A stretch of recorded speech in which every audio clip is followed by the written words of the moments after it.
Hello friends, welcome to Learn with Sujay Kiran channel episode 19. இந்த episode ஒரு முக்கியமான episode. இந்த எபிசோட் பார்த்தீங்கன்னா ஒரு எஜுகேட்டிவான எபிசோடாக இருக்க போகுது. ப்ளஸ் இந்த எஜுகேட்டிவான எபிசோடு பார்த்தீங்கன்னா ஒரு ஸ்டோரி மூலியமாக நம்ம கற்றுக்க போகிறோம். ஒரு ஸ்டோரி மூலியமாக நம்ம புதுசாக ஒரு லேர்ன் பண்ணிக்க போகிறோம். இந்த ஸ்டோரி பார்த்தீங்கன்னா ஒரு கிராமத்தோட ஸ்டோரி, சேமப்பூர் அப்படிங்கிற கிராமத்தோட ஸ்டோரி. இங்கேருந்து நடந்த ஒரு சம்பவத்தால் இந்த சேமப்பூர் நடந்த சம்பவத்து மூலமாக நம்ம நிறைய விஷயங்கள் கற்றுக்க போகிறோம். இப்போ நம்ம இப்போ இருக்கிற நவீன காலத்தில் பார்த்திங்கன்னா அந்த காலத்துலலாம் பார்த்திங்கன்னா கிராமங்களையும் சரி எப்படின்னா வெஹிக்கல்ஸ் வாகனங்களை பயன்படுத்த மாட்டோம், நடந்து போவாங்க. ராட்டைன்ஸு சைக்கிளில் யூஸ் பண்ணுவாங்க. ஆனால் இப்போ இருக்கிற காலம்னு பார்த்திங்கன்னா அப்படி கிடையாது. மாறுபட்டு நவீனமாக வளர்ச்சி வந்துட்டே இருக்குது. அதாவது வாகனம், bicycle, next bus, car, auto அப்படிங்கிற வர இந்த காலத்தில் நம்ம என்விரான்மெண்ட் எப்படி இருக்குது? இதனால நம்ம நவீனமாக நம்ம காலம் வளர்ச்சி வரனால நம்ம என்விரான்மெண்ட் எஃபெக்ட் ஆகலையா, எஃபெக்ட் ஆயிட்டுக்கா, இல்லை நிலைத்து நிற்குதா அப்படிங்கிறத இந்த ஸ்டோரி மூலமா பார்க்க போகிறோம். அப்படியே அந்த என்விரான்மெண்ட் எஃபெக்டாக ஆயிருந்தாலும் அந்த என்விரான்மெண்ட்டை நம்ம எப்படி ப்ரொடெக்ட் பண்ணுறது, இந்த என்விரான்மெண்ட் பற்றி தான் நம்ம நிறைய விஷயங்கள் நம்ம கற்றுக்க போகிறோம். இப்போ என்ன நடக்குது இந்த சேமப்பூர்ல பார்க்கலாம்.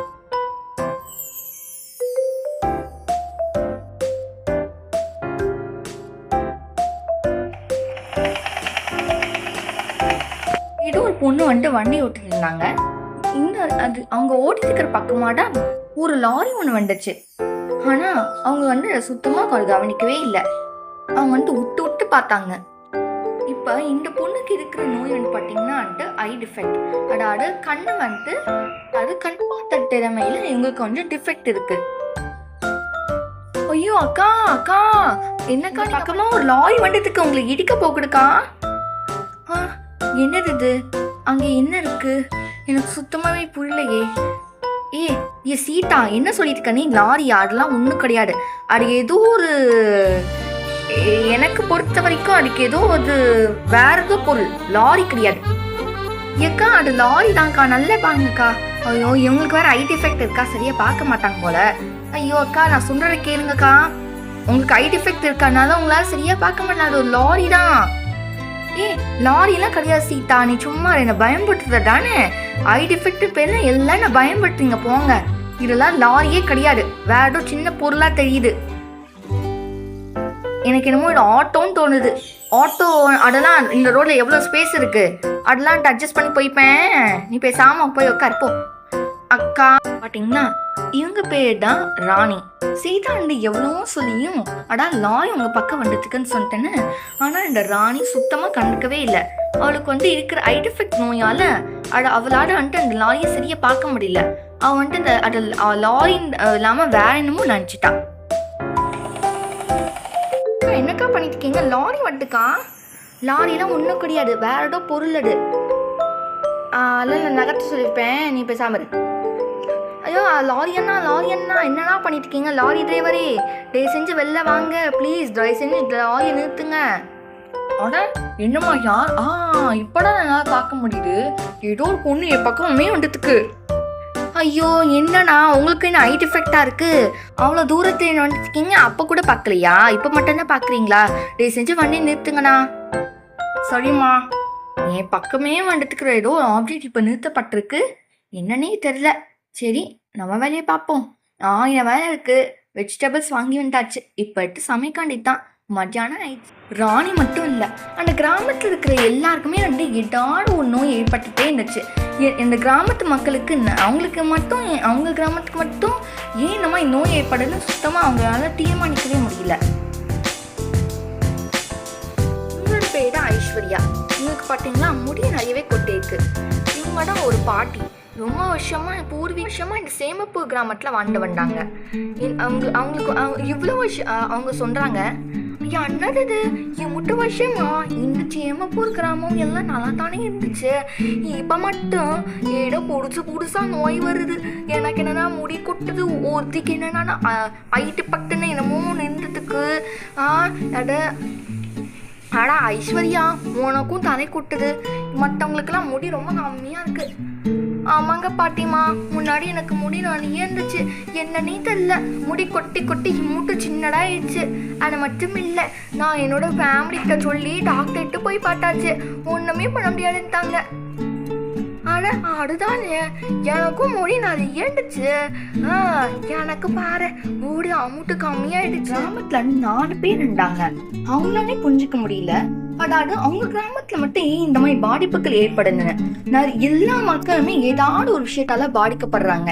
இவங்க வந்துட்டு படிச்சவங்க தான், ஆனா படிச்சவங்களால இவங்களாலே புரிஞ்சுக்க முடியல. அதாவது அவங்க கிராமத்துல இருந்து என்ன நடக்குதுன்னு சொல்லிட்டேன்னு. இப்ப என்ன நடக்குதுன்னு பாக்கலாம் வாங்க. எனக்கு என்னமோட்டு நம்ம கிராமம் சபிக்கப்பட்ட கிராமம் தோணுது. எல்லாருக்குமே ஏதாவது ஒரு நோயாளியா இருக்காங்களே, என்னன்னே தெரியல. என்னோட அம்மாவுக்கும் ஐ டிஃபெக்ட் தான் தெரியுமா.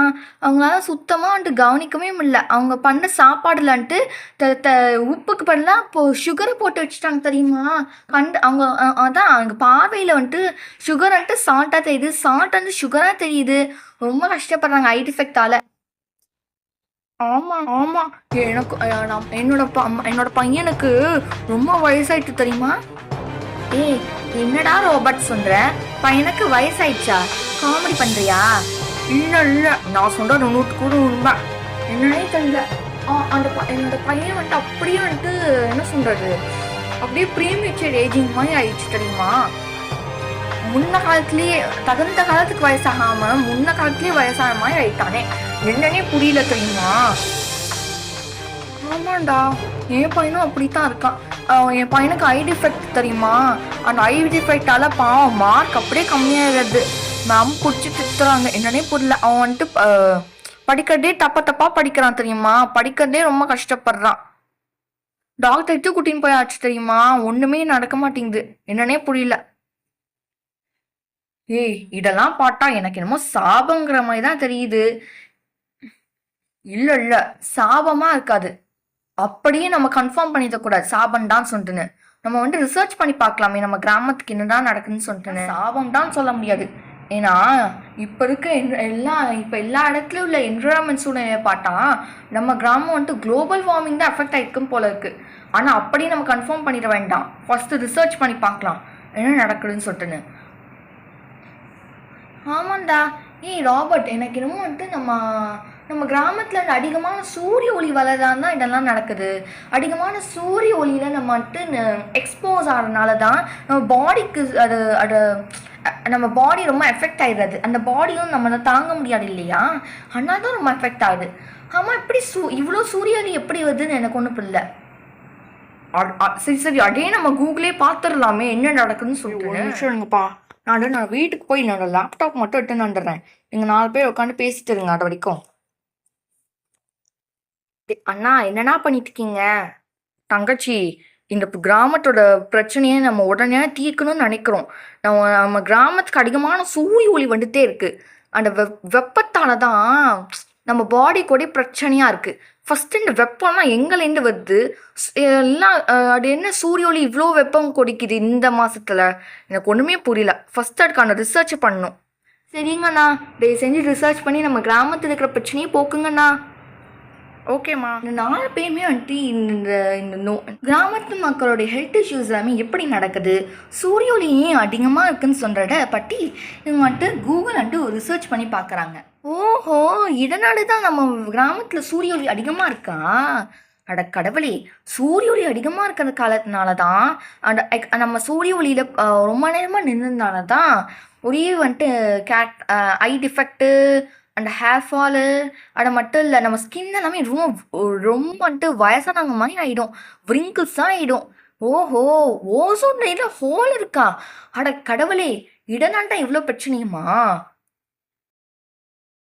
இந்த ஓசோன் லேயர் பற்றி நிறைய போட்டிருக்கு. ஓஹோ, ஓசோன் லேயர் ஸ்ட்ராட்டோஸ்பியரில் இருக்கு போல, நான் அட்மாஸ்பியரில் 4 லேயர் இருக்கு போல இருக்கு. அந்த 4 லேயரில் ஆமாம், ஓசோன் லேயர் ஸ்ட்ராட்டோஸ்பியரில் இருக்குது. இந்த ஓசோன் லேயர் மகத்துவம் நிறைய இருக்குது. அதாவது நம்ம தேவையான அல்ட்ராவயலட் ரேஸை வந்துட்டு என்னென்ன பண்ணும், சன்னைக்கே திரும்ப ரிஃப்ளெக்ட் பண்ணிடுமா. ஓஹோ, அதனால தான் நம்ம சூரிய ஒளி அதிகமாக இருக்காது. இப்போ அது எப்படி இந்த ஓசோன் லேயரில் ஹோல் வருது, அதுதான் ஒன்றுமே புரியல. ஆமா. அதுதான் ஒண்ணுமே புரியல. சரி இப்ப ஓசோன் லேயர் அந்த ஓசோன் லேயர் இருக்கிற ஹோல எப்படி தடுக்கறது? ஃபர்ஸ்ட் அத ரிசர்ச் அதுக்கப்புறம் அத இப்ப இத ரிசர்ச் பண்ணி பார்க்கலாம். இது என்ன போட்டிருக்கலான்ட்டு.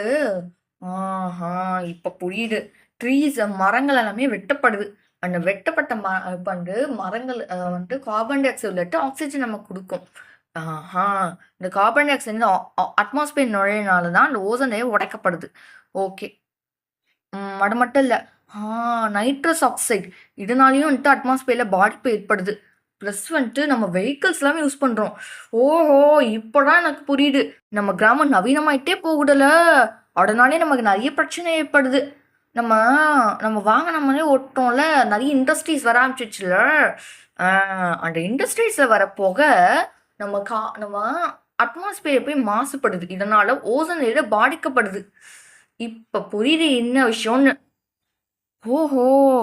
ஓசோன் லேயர்ல இவ்ளோ விஷயம் இருக்கா? அட கடவுளே! இவ்ளோ விஷயமா இருக்கு. அது சரி. நம்ம கிராமம் நவீனமாயிட்டே போகுதே! இப்ப முன்னாடிலாம் ஒரு ஆட்டோ, ஒரு சின்ன ஆட்டோ, ஒரு சின்ன பைக் கூட இருக்காது. நெறைய பேர் சைக்கிள் தான் ஓட்டுவாங்க. அதுவும் மோஸ்ட் ஆஃப் த பீப்பிள் நடந்தே தான் போவாங்க. அதுவும் ரேர் டைம்ஸா தான் சைக்கிள் ஓட்டுவோம். அதுக்கப்புறம் சைக்கிள் ஓட்ட ஆரம்பிச்சு, சைக்கிள்லேருந்து ரிக்ஷாக்கு வந்துட்டு ஆட்டோ, பைக்கு, மோட்டார் சைக்கிள் எல்லாமே வந்துட்டு நவீனமாயிட்டுது நம்ம கிராமம். இதனால தான் அந்த அந்த வண்டியில வர ஸ்மோக்கால தான் நம்ம காற்று மாசுபடுது. நம்ம காலையில வர ஸ்மோக்கு இது எல்லாமே நம்ம அட்மாஸ்பியரே பாதிக்குது. அந்த ஓசோன் லேயர் பாதிக்கப்படுது. இப்பதான் எனக்கு புரியுது என்ன விஷயம்னு சொல்லிட்டுன்னு. ஆஹா! அப்போ சரி, இந்த நவீனமான முறையினால தான் இதெல்லாம் நடக்குது. சரி இப்ப வந்துட்டு நம்ம என்ன பண்றது? இந்த விஷயம் நமக்கு தெரிஞ்சு போச்சு. இந்த கிராமத்துக்கு மக்களும் தெரியணும்ல. இந்த மாரி நமக்கு தெரிஞ்ச விஷயத்த நம்ம கிராமத்து மக்களுக்கு எடுத்து வைக்கணும்.